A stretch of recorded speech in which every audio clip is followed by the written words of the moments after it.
Hello and welcome in our YouTube channel Metallurgical Facts. So in this video, we will try to solve previous year paper of junior trainee RINL. Okay, so we will do only metallurgical engineering part. And first of all, I would like to thank Asking Metallurgy for providing previous year papers of Vizag RINL junior trainee. Okay, so suppose if you are not following Asking Metallurgy, so you can follow by link in description so that you may get important notifications related to the jobs, and also you may do the practice on their website. Okay, so that website is very beneficial for metallurgical engineering students. So I will suggest you go through that website and follow that website for latest job notifications. So now we will solve the questions from 2018 paper. So the first question from 2018 paper is the sulfur content of coke lies between in the range. Okay, so the sulfur content they are asking in coke. So this sulfur content plays important role in coke. That's why they are asking, but they are not asking for any specific grade like blast furnace coke or anything. So you should answer in general way. Okay, on your common sense basis. So generally this coke contains as okay and moisture, volatile matter, that is VM. Okay, and also some element like sulfur, nitrogen, and etc. Okay, so these are the important things which this coke contains. Okay, and here in this question, according to the option, the sulfur content is in the range of 0.6 to up to 5% or 3%. Okay, 4%. Okay, so this is the range, and according to the option, this C part is correct for this question. Okay, so the sulfur content of the coke lies between in the range of 0.75 and 2%. Okay, so the second question from 2018 paper is HSLA steels are used in bridges due to their so they have given four options: strength and corrosion resistance, hardness and creep resistance, strength and creep resistance, ductility and creep resistance. Okay, so these are the four options given for this reason. Okay, so what is HSLA? HSLA is very important grade of steel, and this steel is basically named as high strength.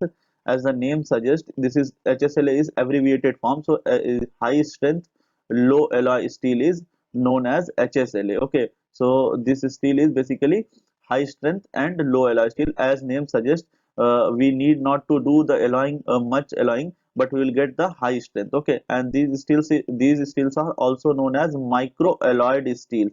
So these steels are very important for application point of view. Okay, and what we alloy in these micro steels, so sometimes we alloy NB, titanium, niobium, titanium, and vanadium. So that's why this is known as micro alloyed steels. And this steel HSLA is also known as low carbon manganese steels. Okay, so these low carbon manganese steels are sometimes alloyed with this NVTI vanadium. So this is known as HSLA, that is high strength low alloy steel.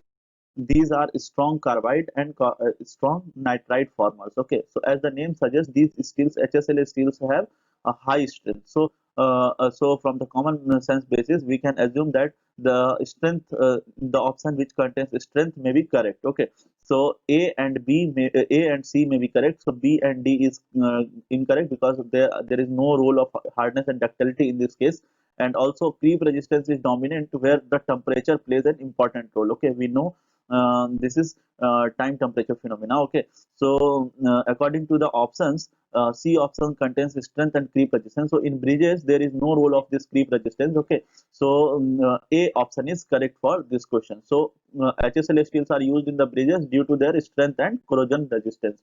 So this A part is correct for this question. So the next question is an example of visual inspection. Okay, so this is basically question from NDT, that is non-destructive testing. And in non-destructive testing we are many equipments, we are many processes by which we search the defects in the products. Okay, so this NDT is basically we can do visual inspection and through the machines also. Okay, so in visual inspection generally what we use in endography, that is endoscopy, sorry, or endoscopy. Okay, so this endoscopy is basically a optical instrument by which by using we can observe at the interior surface in tubes and the holes or the other hard to reach places, we can find through this endoscopy. Okay, so this endoscopy is basically used for pipes,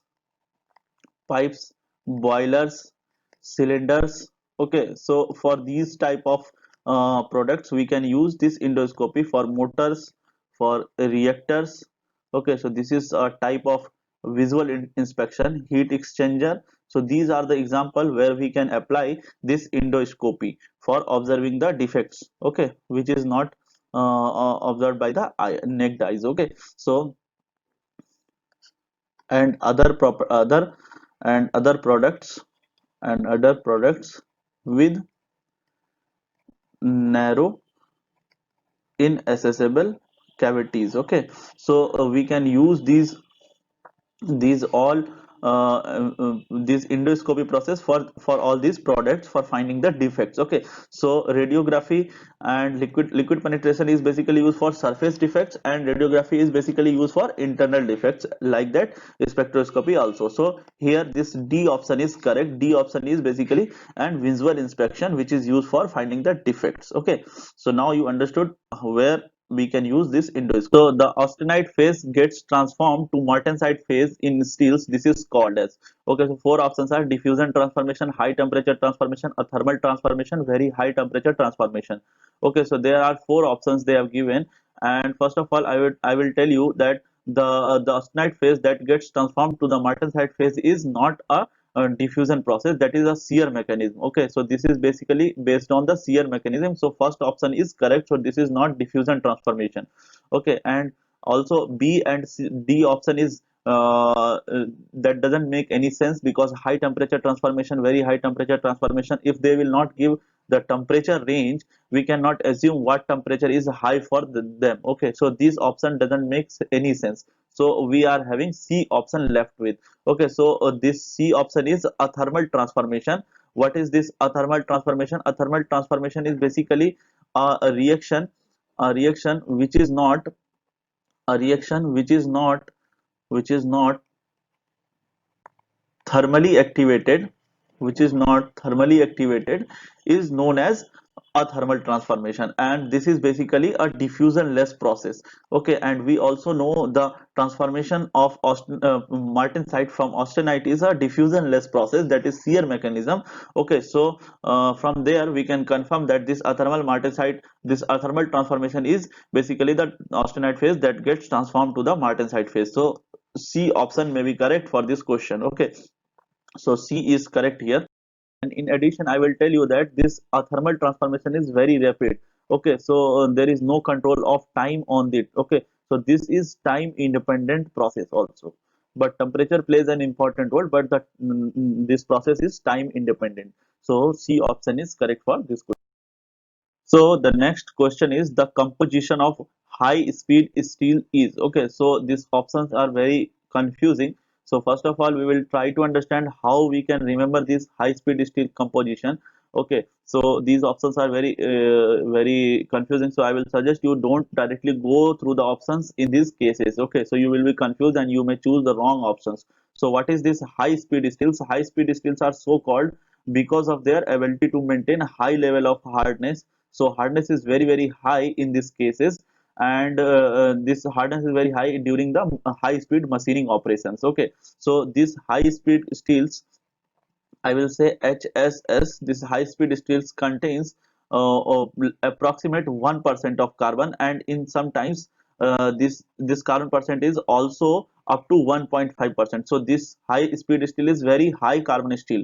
Okay, high carbon steel is high speed steel basically, and in this high speed steel we are having these chromium, molybdenum, vanadium, and this tungsten as a alloying element. So in chromium, if we will talk about the chromium, so chromium always will be 4%, up to the 4%, and the rest this tungsten will be approximate 6 to 18%. Okay, and vanadium, if we will talk about this vanadium, so vanadium will be up to 2%, and this molybdenum is up to 10%. Okay, so now we can find the options which is correct for this high speed steel composition.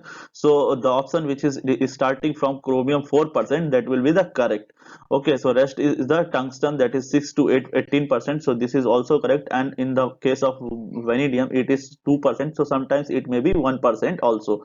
Okay, so A option is correct. So this is A option is correct answer for this question, high speed steel. So now you understood this high speed steel contains basically chromium, tungsten, vanadium and molybdenum, and also I told you the percentage. So you should remember these percentage, and sometimes you should remember the exceptional percentage of these elements. Okay, so A option is correct for this question. So the next question is from fuel furnace refractories. So this question is used as a refractory lining in cupola furnace. Okay, so this cupola furnace is basically used for the cast iron production. Okay, so this is very important furnace in metallurgical industries, in metallurgical foundries. Okay, so the refractory line they are asking for the cupola furnace.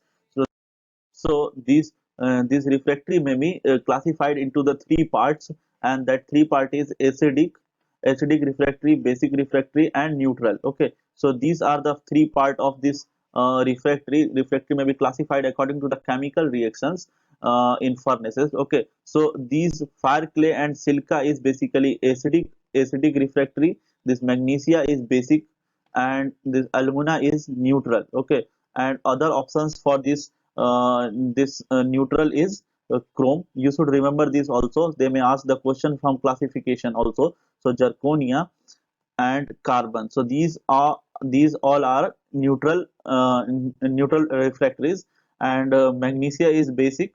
Okay, and in magnesia we can also add dolomite is also basic refractory, and magnesia chrome is also a basic refractory. In acidic fire clay and silica is there. Okay, so the question is that which refractory lining is used for cupola furnace. So this for this question, this fire clay is used as a refractory lining in fire clay, sorry, in cupola furnace. Okay, so this is very nice question. You should remember this classification. This classification is also important for application point of view. Okay, so A option is correct for this question. So now I will tell you where these refractories may be used in metallurgical industries. The silica may be used as a EAF roof. In EAF roof we use silica, and for copper refining furnace we may use this silica, and furnace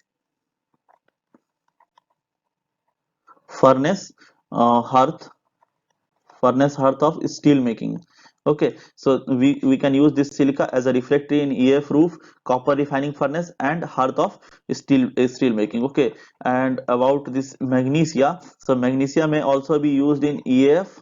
Okay, hearth of hearth for basic steel making, earth for basic steel making, because this is basic refractory.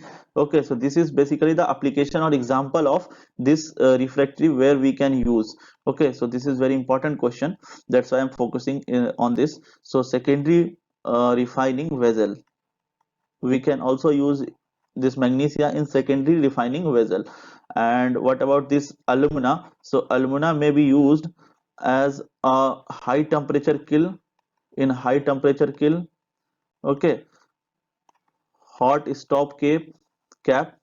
Okay, and these alumina, or you may say the neutral refractory, may be used in these applications. Okay, so these are the typical examples, these are the typical applications where we use these type of refractories. So the next question is, a slab is directly reduced into the strip in a single pass using, so there are four options: cluster mill, four high mill, four stand continuous mill and planetary mill. Okay, so these mills are classified according to the number of rolls used in that mill. Okay, so here this cluster mill and four high mills I have already described in our previous video series, where we discussed the RNL previous paper of 2019. So you may watch that video. Okay, I will put the link in I button. So the slab is directly reduced into the strip. So in how we can reduce this slab directly into the strip by using this planetary mill. Okay, So where we use planetary mill, uh, we can reduce this strip from the slab directly. Okay, and for cluster mill, this is used for rolling of thin sheet. Okay, so this is also very important mill. Okay, so D option is correct for this question. Thank you guys for your attention. Hope you have understood the concept I told you in this video and you have learned something new in this video. Please try to connect it with us till this video series. That video is very beneficial for junior trainee exam and also for learning the many concepts in metallurgical engineering. Thank you.